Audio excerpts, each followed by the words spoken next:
Former West Ham United manager Avram Grant has delivered a scathing verdict on the club, claiming that the reason behind their recent struggles was never with the coach.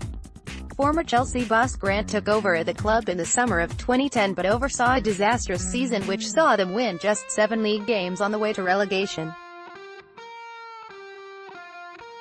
The Israeli was sacked after that campaign but has now questioned the environment that Hammers managers are forced to work within, with Sam Allardyce, Slaven and David Moyes all leaving the club in the time since his departure.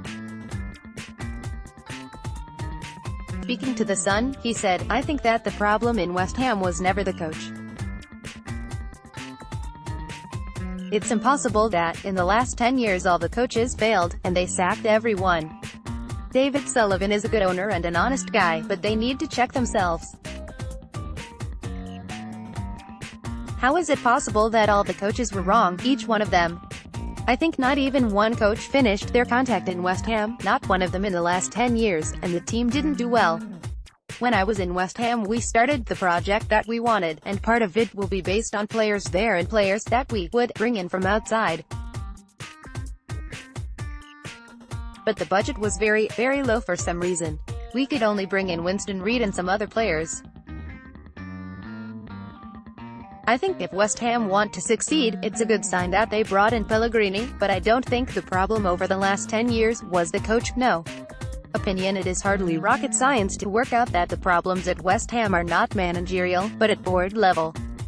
David Gold and David Sullivan took over the club around the time of Grant's appointment, and the club have been a shambles behind the scenes ever since. It all came to a head this season with the crowd unrest during the Hammers' defeat to Burnley, but that has been coming for a long while. There needs to be some changes made in the way that club bosses both run the operation and deal with their managers. Hopefully the appointment of Pellegrini, who is a different caliber of coach for the club, will help to steer the hierarchy in the right direction. They will surely want to keep the Chilean happy at all costs, with the thought of him walking away surely a nightmare. There have been suggestions that the chairman will take a step back under the 64-year-old, but only time will tell if that actually happens.